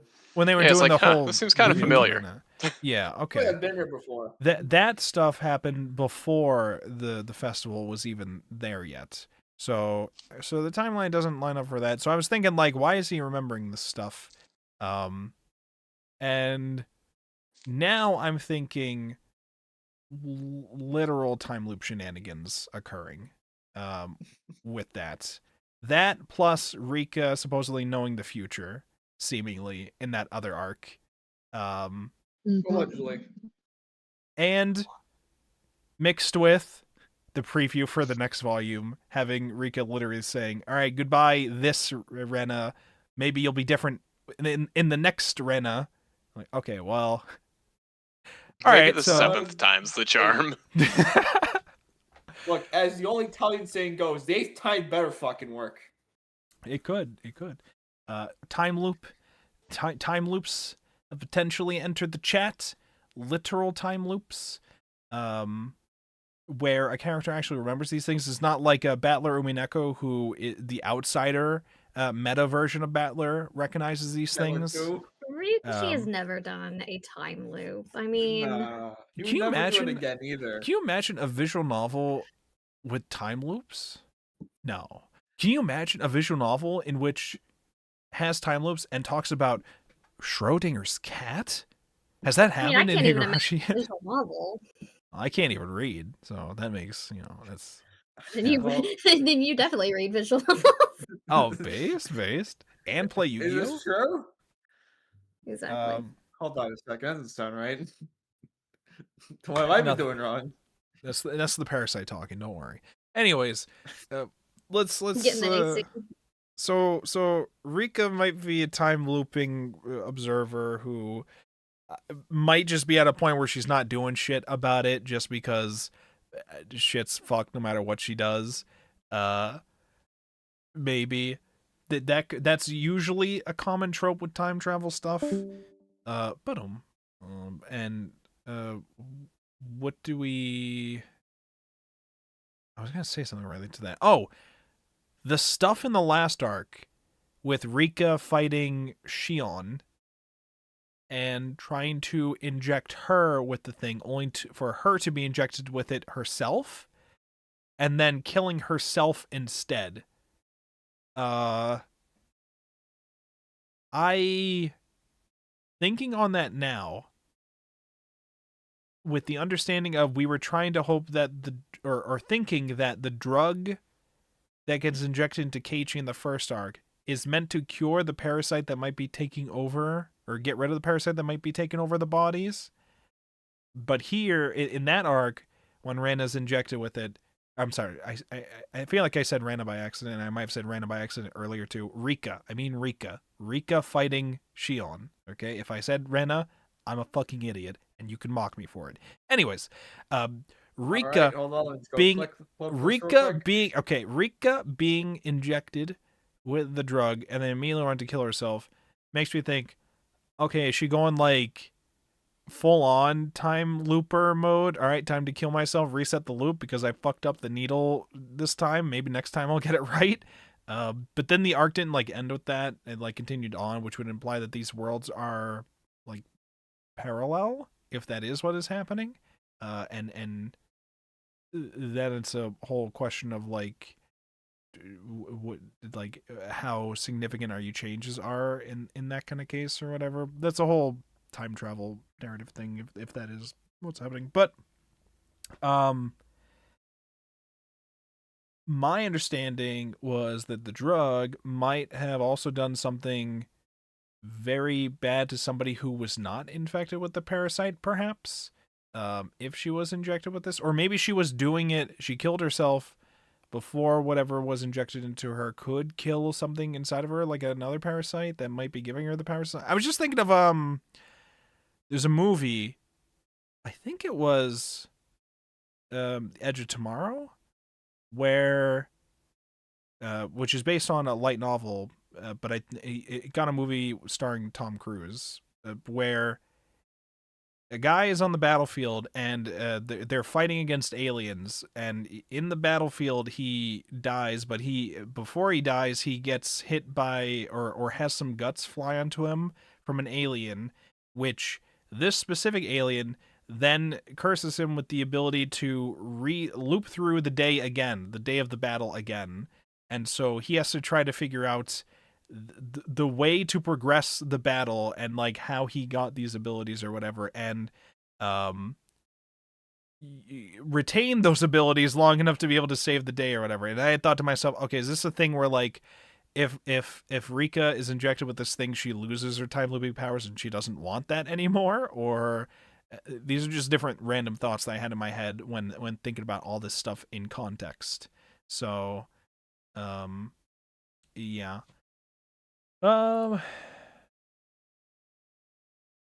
What are we thinking about this arc so far in general? I'm appreciating. I of course appreciate the Rana backstory. I like how we presented a lot of that. In order to actually make Rena a character that's not whose characteristics is not just saying, "Oh, it's so adorable, I want to take you home," and then sometimes having lizard eyes and holding a cool scythe. Those are the only things I knew about her really prior to this. And now she feels like a real ass person that you can relate to. And I'm like, hell yeah. Yeah. Cool. I like that a lot. And then we get the developments with the parasite potential reveal, which is a very interesting way to go about a lot of the events that we've known prior. So that's pretty cool, but there is still questions about what the hell Ryukushi's doing about the differences of this compared to the other arcs, and is the gas leak still gonna happen? Or what's going on with that? And like the uncle, Satoko's uncle in one arc returned, and that was a whole problem. But in the other arcs, did that also happen and we just didn't talk about it? Is that happening here? I'd like to mention. Yeah, what's up? Is the uncle guy from the third arc also the Yakuza guy Rina killed in this one? I don't. Maybe weird coincidence. I sent the screenshot. Huh? Did you? Are these just two different people and they look exactly the same? No, that's Satoko's uncle. Okay, so I am right. So yeah. Oh. Oh. Two birds with one stone. Okay. I missed that whole detail. It did not register to me that the Yakuza guy was Satoko's uncle. I missed that whole detail. Okay. Completely missed the Hojo last name also. I just didn't we didn't notice really that. see. We didn't really see much of her uncle because he was more of just a presence rather than a character. But it's Satoko's uncle. Okay. He's also dead. Because if you remember, in one of the That- previous arcs, it was mentioned that he has a woman in Okinomiya who is a hostess, Yes. Oh, yeah. Oh, I and see. that's Rina. See, that gives more context why Kaiichi was having visions, because it's like, oh, he was the one doing this murder before, and that's why he was seeing it, because Yeah. it was this specific guy. Wait, hold on. Now that makes it so much funnier, the whole I would have gotten a bat and killed him in like 1,500 seconds. Is that literally how long it took him in the other arc to do it? I'll tell you that. Okay. He's like mid sentence, and then he gets like a lightning bolt of like in exactly this amount of time. After I make the phone call and then get into position, that's how long it took me. Hmm hmm It took me a bit longer to get rid of his moped, but yeah, no, it's Satoko's uncle. Yeah, which is funny because in the scene she doesn't really acknowledge that she's that's who it helping is? hide the corpse of her uncle. They're But just like a Yakuza couple from that point on, and it's like, yeah, oh, that's why I didn't catch it, Oh, because they yeah. never brought up the fact that it was him again. Yeah, They just Satoko. mentioned him by name once. I didn't even realize that too. Yeah. Yeah, that would be Satoko's just helping to hide the body of her uncle. We're just gonna not talk about that. Yeah. Is it a case where like the face is so destroyed she couldn't tell or whatever, or maybe she's just glad her uncle's not been around for a Nah. couple of days? So she's like, "Oh, that's where he went. Oh, thanks, Rena." Oh. When they're all putting their hands together, I'm just picturing Satoko putting her hand in, just being like, "That was my uncle. He was a piece of shit. He deserved it. Thank you for that." Oh my god. So unfortunately, Chip, I must say, much like Uminako, I wasted my one, good moment of realization. So unfortunately, I'm useless for the rest of this. Have fun figuring this out. I mean, hey, that's a pretty big connection. I completely missed that shit. Mhm. I like completely missed that. I would have brought it up, but I thought y'all noticed. To be honest. I did notice you saying Hojo earlier, and I remembered his name being Tepe. So I was like, Hojo, wasn't that like one of was that the Satoko people's names or whatever? Why did you say Hojo? Was Ari saying a mistake? But Ari wouldn't make a mistake like that. I'll just ignore that for now. I did notice you call him Hojo before, and I was like, why is he called Hojo? Whatever. Maybe something else. just a small detail. Oh, it's just a tiny Small. detail. Yeah, no, I completely missed it. I think I missed it mostly because I think we only saw like 2 panels of the uncle in that first arc, or something. Like we didn't see how he looked too much in the first one. We only saw him like a few times, and I think in those few times, I wasn't even sure if that like actually was his uncle or if it was just some other guy that Keiichi happened to kill that was like there at the same time as the uncle being there. I think it was the third arc, because that was one of the questions where they were like, "Did you actually see his face? Are Yep. you sure you killed Tepe Hojo? Mhm. Are you sure that you was sure the it wasn't guy?" just Yeah. some other guy who played mahjong, or some other guy who was riding his little moped in the rain? Yeah, Could be anybody. and then he couldn't find the body, so I still think about Yeah. too when Keiichi made the call to try to trick the uncle to go into the police station. He calls him and says, your daughter is here in the station. Trying to put on a fake cop voice too. Your daughter's here in the station. You gotta come pick her up. And he's like, oh, do I gotta? It's such a pain. Alright. And I can just fully imagine that same guy just being like, "Hey, fucking Tepe over here, go pick up my my nephew real quick. Go pick up my nephew real quick. Or, I'm sorry, niece. Go pick up my niece real quick. I can't be bothered to do it. I got mahjong to play. All right." I got mine. I'm one game away from winning it big. You go pick her up and tell them your name is Tepe, okay? You can just tell people that you got my name, all right? You go have fun with that. Hey, because Rina, they tell. Okay, so I'm seeing here. You put Rina Mamiya. I guess we found out later her full name is like Ritsuko or something. Which I don't know if that's Yeah. important or relevant later on at all. No, but it was the name Ritsuko was mentioned earlier in previous episodes as the woman that Tepe is seeing. So Oh, I see. Oh, small All little connected. details. it's all coming Small together.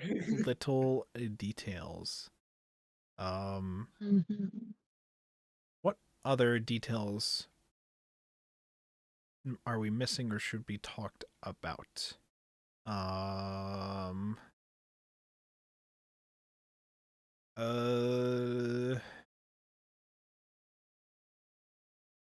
So in this arc, we did have confirmed that within this loop, Satoshi killed the aunt. Rena believes this to be the case. I don't know if she was directly involved or like helped Let's with be it at all. real. Everyone believes it was the case. Everybody believes that was the case, but then he disappeared. I don't think Transferred anyone schools. believes it wasn't the case. It's okay. He just transferred schools. Don't worry. He transferred schools. And the Yakuza might have helped cover it up and have someone confess to it before eating a spoon so that Satoshi could get away with it. Here we had the uncle is now dead. Satoko's uncle dead from Reina killing him and the girl. So now those are both dead and confirmed dead through Reina. And we cut up the bodies, and I guess they all just hid the parts in the mountain and lived happily ever after. We kind of sped through that part. It was just like, okay, well, we'll help you out now. Friendship, yeah. Hide the murder. All right, so we did that. Back to school. Back to class, boys. This is Yu-Gi-Oh! GX now. We gotta get back to learning, okay? It's our education. It's important. Yeah. I'm just trying to think of any other details or things that we want to talk about for this that may be important with this. Because I did really like the start of this arc from a story perspective, and the fact that we're actually like getting answers in these connections in a very nice way. I liked that, and I appreciate that a lot. So far, at least. We'll see if the next week's reading fucks me up on that. There's still a chance for that. But yeah, we still have to do, I guess, some things that were shown to us in bits in the very first arc and try to like explain them in some way through bits of this, probably, which most of it's probably going to be explained as the parasite in Keiichi's body going crazy and making him go crazy. And Reina and Mion are going to try to help him out and calm him down, but the parasite's going to make him be more and more paranoid of them and forget things and stuff. Might even make the parasite might even do weird shit like making him forget entirely that he's been helping Reina hide the bodies and all that. It could be doing weird shit like that to like cause even more paranoia. Which I guess would explain a lot of the events that we witnessed in the very first arc, I guess. But then we have the syringe is going to be a thing. We have the clock. The clock, he hid notes, I think, or he tried to hide notes for the events that were happening to him and things that he discovered, I believe, in the first arc. And some of the pages, when they do find it, were taken out. And I don't think it was revealed to us what those pages were. I think. But that is something that I want to keep in my mind to see if that is ever addressed here in this arc. And most likely it will in some way, but we'll see. But I also wonder at this point if the Rika time looping stuff, now that we're like slowly finding out more about that more directly, whether or not that's going to be like a thing that throws off our answers slightly, because like we're getting the answers for what happened in this event, but actually Rika is now potentially going to alter events in order to maybe break out of the time loop. I don't even know if that's her goal. I don't even know what her goal is. Right now she just seems like she's observing all this stuff and being like, all right, this bullshit again, maybe. That's how her expressions always look, I guess, but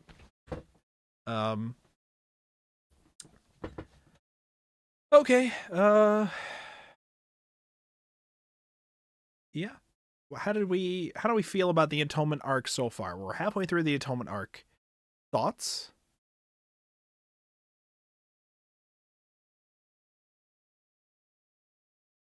I guess I'm just interested to see more about this whole parasite theory play out Hmm. in relation to like later events. And if, I don't know. I am curious if they're covering the gas leak though later, because they've already had the cotton drifting. So, and that's not too long after that, I don't think. So, curious. I will also say, not related to the gas leak, but related to a series of maybe it was just one explosion. I forget what it was. It was like a hostage situation which resulted in some explosion, I thought, which was referenced. Yeah, at the school. That was referenced in the Beyond Midnight arc that we read. But we hadn't actually read that happening. And this wasn't mentioned. I don't know, because I don't think it mentioned it yet. But it was referenced in the Beyond Midnight arc, and then here it wasn't referenced in this arc. It was referenced in the Afterward by Ryukishi through like censored things, but you could clearly tell what it was trying to say. And I'm just thinking, like, when does that happen? Is that going to happen this arc? When does the hostage situation happen? You're all infected with fucking parasites. I'm going to cure you all right fucking now. And then, like, if there is an explosion that occurs, is that what triggers whatever gas leak happens later? Was there really a gas leak was still a question that was in my head, because all we knew was that we were just told that there was a gas leak that killed everybody in town. But it could also just be a thing where like all the parasites just died at once and killed everybody in town. How, I don't know. Maybe you develop a cure for it and then put it in the water and then everybody drinks it and then the parasites die, but it also kills the hosts, probably. I don't know. But you got a lot of people who fucking died from it. And supposedly Keiichi lived from it by falling off a bridge at a certain point. Even though the gas leak should have killed him from it. I mean, that's the biggest indicator to me that a gas leak didn't happen, was supposedly he was at a place where the gas leak would have killed him. I don't know what you're talking about. But now that we're being told parasites are a thing, I don't know. But I don't even know if necessarily the parasites were why everybody died. And I also don't know how the parasites would typically spread here, I guess. But maybe, I don't know how parasites work in general. Maybe they could just spread in the air. Clearly the parasite made him immune. Oh, maybe. Maybe the parasites are helping against the gas leaks. Maybe the whole area is always under a constant gas leak, and it's only through having this parasite that you're allowed to not die. I want to also talk about, so Takano hands the notes to Rena, and the notes, most of the notes appear to be the old folklore tales about the traditions of the town and how they got to believe in the curse or whatever. And in this, the Oyashiro-sama supposedly says, do not leave Hinamizawa. Also, do not let outsiders into Hinamizawa. I'm like, okay, well, I understand that first one, but don't leave. But, like, not letting outsiders in Keiichi moved in. Was that bad? Were they not supposed to move in? And then Reina moved away from Hinamizawa and then came back. Does that mean Reina was born in Hinamizawa? Or did they just move there and back and forth or whatever? I didn't know if, like, the parasite situation, how that factors into it. I can understand don't leave because the parasites will freak the fuck out and then you'll die or whatever, maybe. But not letting outsiders in, I don't know. Maybe it's just hive mind 'Cause bullshit. Yep. Did it even say what the consequence of people coming in would be? Or because I thought it just said that No. it's like people tended to avoid that town, Yeah, and Oyashiro so nobody new came in. Yeah, in the story, Oyashiro-sama left it vague. It just said, like, this is a rule. Just don't do it, as, like, a rule. And then, like, the villagers wanting to, being believers in Oyashiro-sama just didn't, just listen to what they were told with that. And so, like, they weren't directly told, like, what they would be punished with if it happened. But if they did disobey and then bad things happened, they usually attributed those bad things to Oyashiro-sama's curse and power and all that, I assume.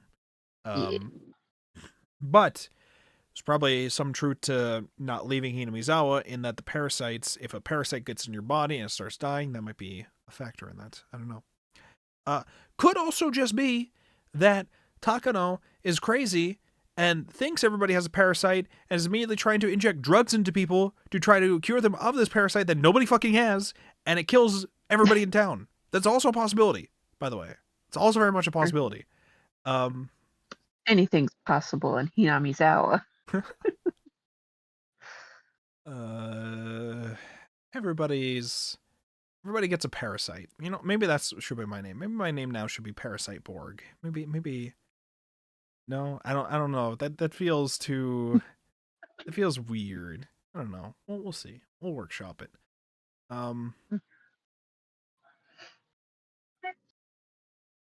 I want to talk about Reina as, I forget who was it last week's discussion. Somebody had brought up to me recently, and I think it was in last week's some chatter in one of the chats. Brought up why Reina is like the mascot of Higurashi in a way, like why she's seemingly the main focus of, like, when you think Higurashi, you think of Reina. I think arcs like this are important towards that, because I don't think it's just a matter of just how she's designed with, like, the sailor outfit and the big hatchet and the I don't think it's just that. I think it's also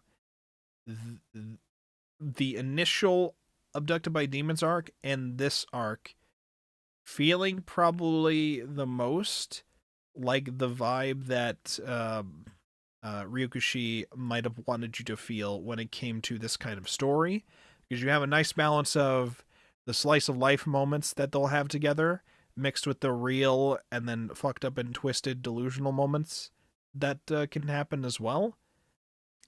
First, from the perspective of our main character boy, who's very paranoid of the things happening and doesn't really have a true understanding of some of the friends that he has. And then here, from a more real understanding of a girl that he was close with, about her past, and then her discovery of what may possibly be the truth of what's going on in this town, and the curse and all that. I feel like that is probably a very interesting, strong connection with that makes Reina as a character a very understandably, like, great mascot character of sorts to, like, represent the franchise, I think, or the series, I guess. Like, both visually and thematically, I guess is what I'm trying to say. She's just, like, very, very good for that. Whereas Keiichi, I'll be real, I don't really know what Keiichi does except be a dumbass and say friendship is power sometimes. I don't really know what he does here. I don't know. Maybe I'm being crazy with that. He's here. He's in the town. Friends his power, but he did do that one arc where he thought he killed the uncle. So, did he actually kill the uncle? I don't know. He doesn't know. But yeah, I think it's mostly just for me a thing where Keiichi, like, despite having all these friends and saying things like we're friends, friendship should be our power, he doesn't seem like he's taking the time to actually learn things about his friends, or has not. Yeah, I mean, I guess some of that stuff is not his fault. Like Reina not opening up to him about this stuff is not necessarily his fault, I guess. But it seemed, especially in the very first arc, like he wasn't like focused on learning these things about. I don't know what I'm even saying anymore at this point. And somebody else say something. Does anybody else have other thoughts that they want to ramble about or share or something? Anybody? No thoughts, head empty. Do you like the do you like Rena in this arc, Shadow? What do you think about Rena? What are your thoughts about Rena? I think she's fine. You think she's fine? Look, Chef, okay? You know, I gotta account for my bias here, okay? Shadow, who's your favorite character in this series so far? Rena? Is it Rena? But you think she's fine? Does that mean you hate every other character? No. Is everybody just fine to you in the series? Do you have any particular? So. Okay, I see. Look, I'm still in college mode for one more day, okay? give me some time. Oh, okay. And then you could take a trip to Hinamizawa, and then the parasites can take over. I see. No, I'm not doing that part.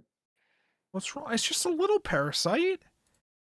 I don't want any parasites. I'm already malware. I don't need malware for my malware. Get out of here. What's the big deal? Also, I'm just now seeing Soul Suggestion from like 2 hours ago of calling myself Maggot Borg, and I don't think I like that. I do not think I like that. I do not think I like it. Isn't there some... Was it a visual novel or something else? Was it a visual novel or something else? It was called Maggot something, and it's like a really... Yes, we're not going to talk about that. Okay, yeah. Immediate shutdown. I mean, from the vague things I'd heard about it, that probably makes sense. Wormborg, I don't like Wormborg either. Yeah. All in favor of This is not a committee thing. This is true. You don't get to pick my name. We gotta sell us with a vote. What does Wormborg have to do? It's maggots. Maggots are different from worms, right? Democratically. Grubborg. Grub?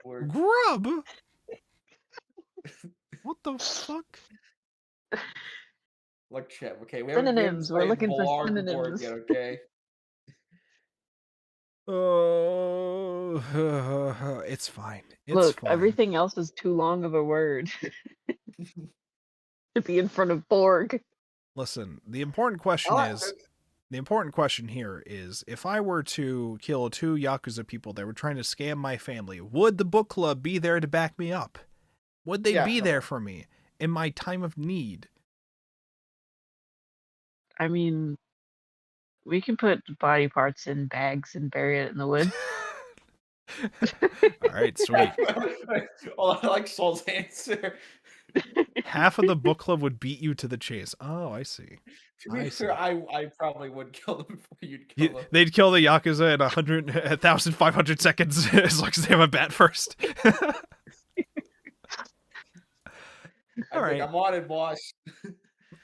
He said to the Nobunaga's ambition assassins to go take out my enemies. Listen, Rikushi's teaching us all the important lessons. Kill your enemies. Just live a happy life. You know, if you kill your enemies, you have a happy life. You get a happy notebook. You get a statue of the Colonel, Colonel Sanders. You get it's fine. It's fine. I love too how we had completely forgotten this when Teppei goes to threaten the dad and have Rena go to try to bring him to where Rina is. The dad is so shocked at what's going on, even though like Rena had tried to like warn her right moments before this was happening about Rina. Rena comes back home, talks to her dad, and says, "Oh, don't worry, I went to go talk with him. They won't bother you again. You are a tiny child." I understand they won't bother him again because you literally killed them, but this is not going to help your dad at all. It's just like, what am I going to do? I like how her dad, though, was like, I don't know if a little talk from you would have done that, but Look, Yeah. I'm not going to question it that much. Yeah, I do like how he's immediately like, yeah, no, that's not going to stop them, but That's a nice thought, though, Rena, my sweet child. look, Wolfborg, okay? Rena, she very thoroughly convinced them in a debate. Listen, what else? I think there was like one other detail that I noticed that I thought was funny too, but I can't remember off the top of my head. Getting a little forgetful, are we? Well, I just kept remembering the whole friendship speech stuff and them all putting their hands together. I just keep thinking the diamond hands. I just keep thinking diamond hands that the whole time. Don't worry, together we can start over. We can overcome anything as a family with friends and getting rid of the bodies. Yeah, easy. As a team. So now, with the fact that Keiichi could potentially see visions of him killing the uncle, and this potentially being a time loop, but not a loop which like ends from Rika's perspective, I guess this would just imply that these are like just completely parallel worlds, but like Rika could in theory just Parallel be universes. like, I don't know how Rika factors into it. Maybe it just goes through the entire cycle of the entire world and then resets, and Rika has to re-experience literally everything from the beginning of her life over again. It's not like a loop from like a certain time period. It's like the entirety. So Shadowverse rules? I guess maybe the entirety of like her whole life that she has to revisit and go through. I guess that would explain why it seemed like she could see the future even when she was like really, really young in that what was the fourth arc called? I don't even remember what the fourth arc was called. Oh, Time Killing Arc. Could be something like that. Which I guess, looking back on it now, the title, and the potential idea of Rika being in a time loop, I guess makes sense when you think about it. Okay. Interesting. Very, very interesting. Can we talk briefly about what the fuck those bonus comics were in between sometimes? Mew. There's a punishment game, like a little mini comic that was We shown. don't need to talk about it, Chef. We don't need to talk about it. No. It's I'm optional. literally talking about it. Can you chill? Can you calm down? Listen. I want to talk about it because it was like a fun little punishment game kind of chapter right after the murdering bodies and like discovering it and being like, I'll tell you the truth about what happened. Anyways, let's jump to the bonus comic punishment game thing in which if you lose, Rena will put you guys in risky fucking outfits. It's like, whoa, what the fuck is happening there? Okay, let's be real. Those weren't outfits. Those were pasties. I was gonna say it was wild. A string attack.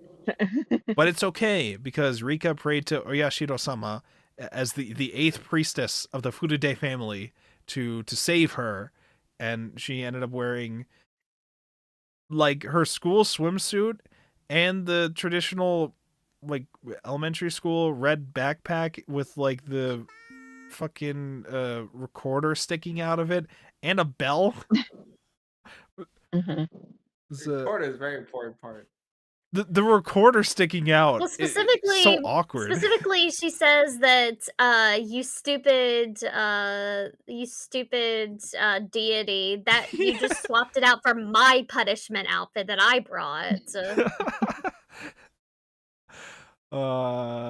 Interesting outfit choice. Interesting. There is for a the god, punishment game. and there's have a unique sense of humor. Yeah, true. I'm trying to think if there's any other bonus comics that they showed, but I pretty much just remember those ones. All right. I guess with that, do we have any other topics that we want to discuss? Otherwise, I'm going to go into the afterwards here. All right, let's go into the afterwards. Here we go. About the Atonement arc, a girl and her Kyoki. I don't know what that means.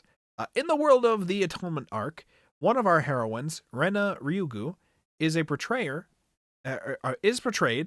as the main character.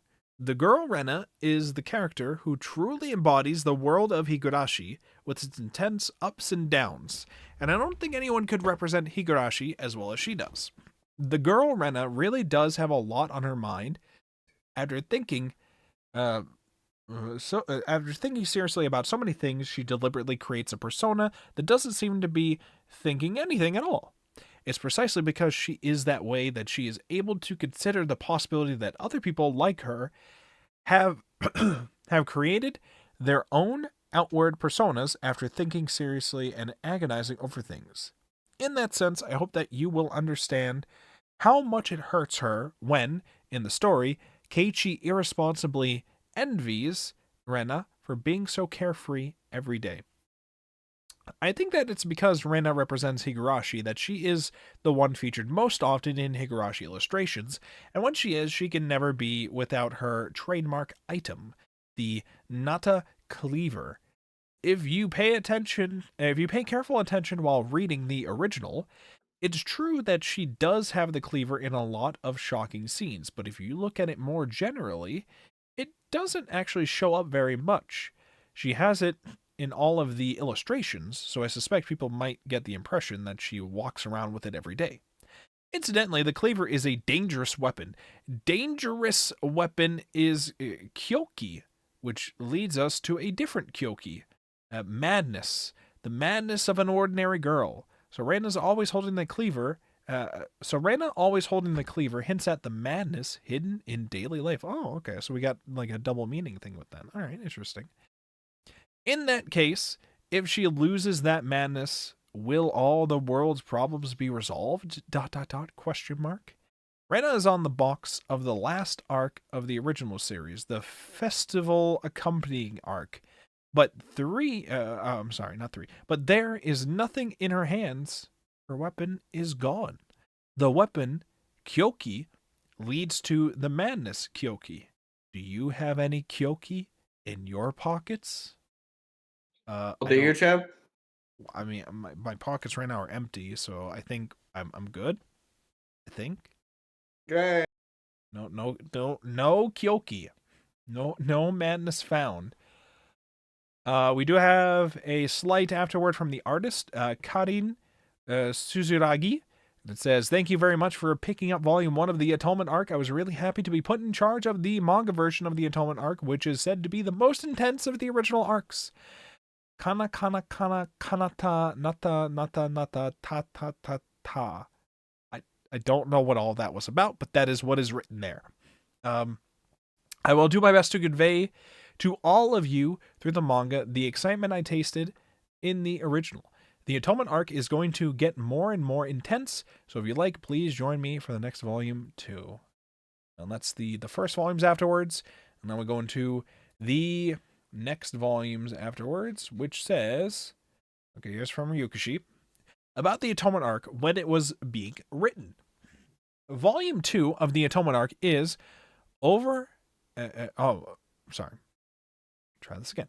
Volume 2 of the Atonement arc is over, and our story is finally rushing to its climax. Of all the arcs in Higurashi when they cry, the Atonement arc has great significance and is a major turning point in the series. In that sense, the next volume, Volume 3 of the Atonement arc, may be the one volume of all the volumes of Higurashi that you really won't be able to take your eyes away from.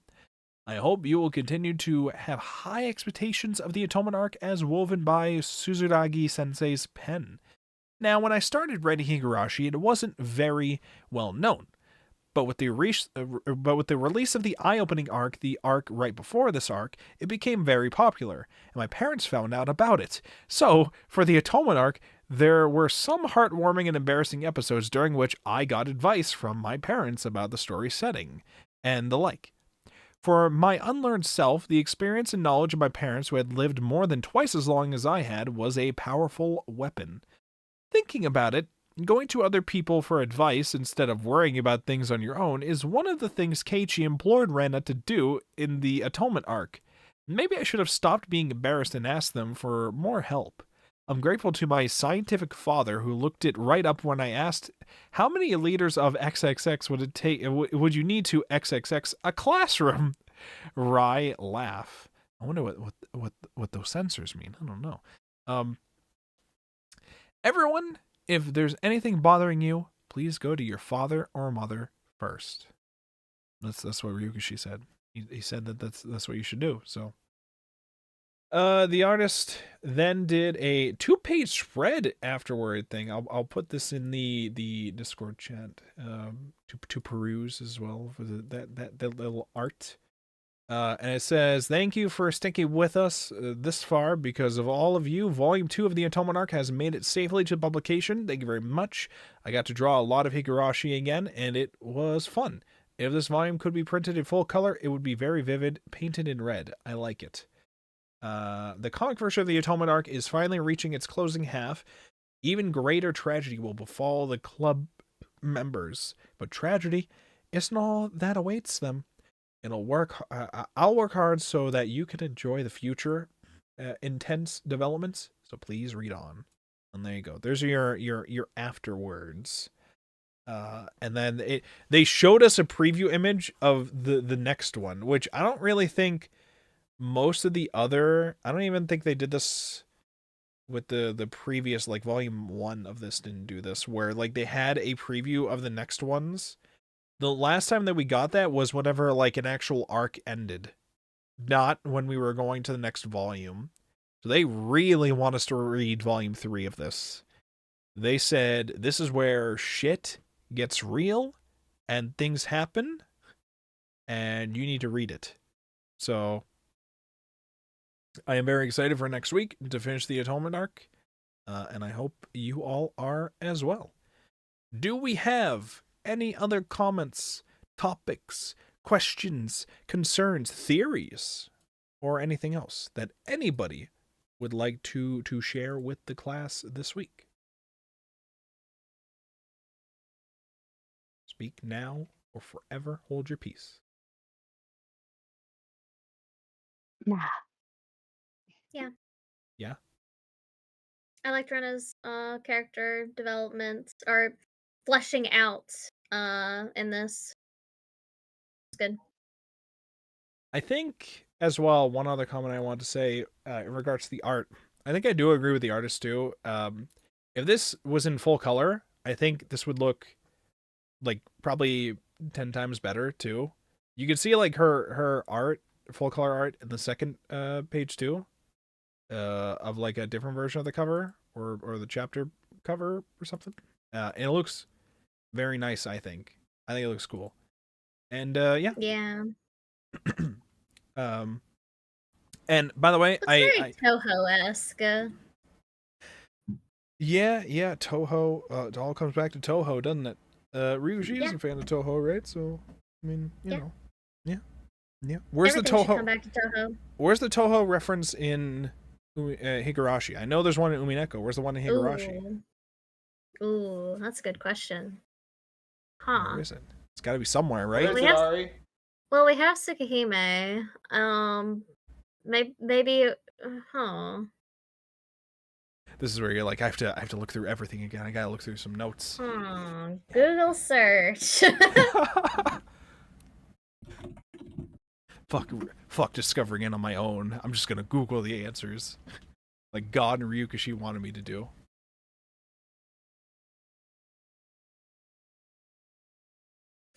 Toho Wiki references to Toho. All right, BB. Now we're getting somewhere. Higurashi no Nakakora Nire.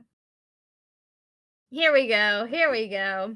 In the original Dojin release of Higurashi Hin, which is I forget which one exactly that is. Keiichi, acting as a mouthpiece for the author Ryukishi, goes on a tangent on video games and the live systems, referencing his experiences with Toho in the process. This All right. reference, along with other references, was removed in the commercial release. Aw, boo. For it again. No fun. Well, Toho erasure aside. The screenshot is called Keiichi's Ramblings.png.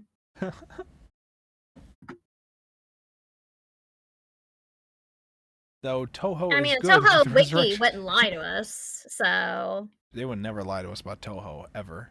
Especially no. not in Hinamizawa. Alright. Any other thoughts, concerns, memes, dreams, anything in betweens that we want to reference before we raid out to somebody?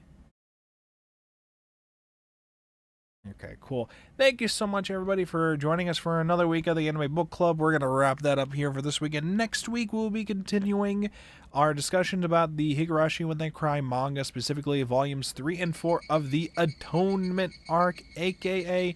Sumi Horoboshi Hen.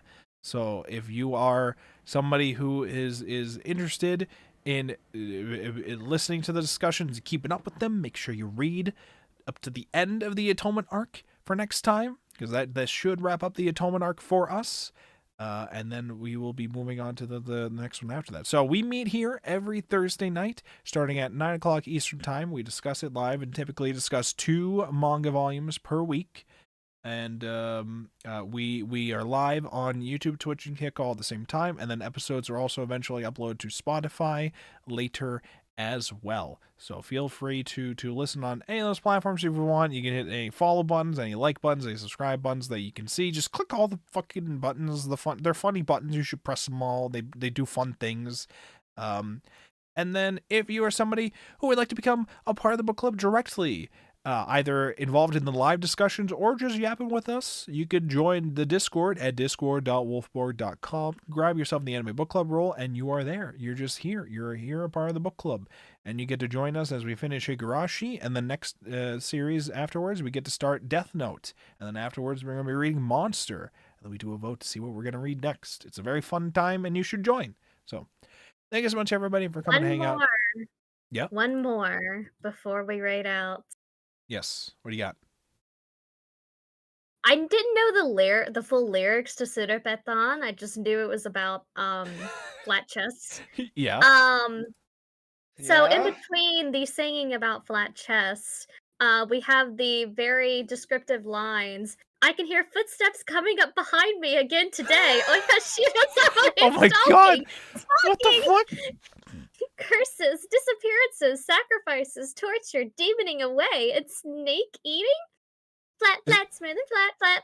I was gonna say, is that the bit of the song where they're like talking really, really fast about whatever? And then it goes back to Okay. petan, surupetan. Okay, well that's only mildly concerning. Don't So- worry. So Jessica's singing about Higurashi dressed as Marissa. These are the layers we're working with, okay? Oh my Much like an god. onion. Very much so. Petan, surupetan. Oh my god.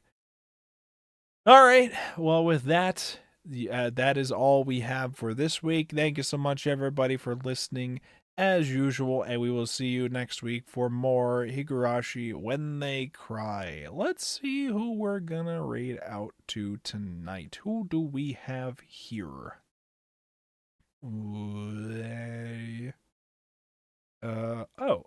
I think Fushi is live, and she is I think she just started live, so she's on the starting soon screen, but she is about to be playing Tomodachi Life.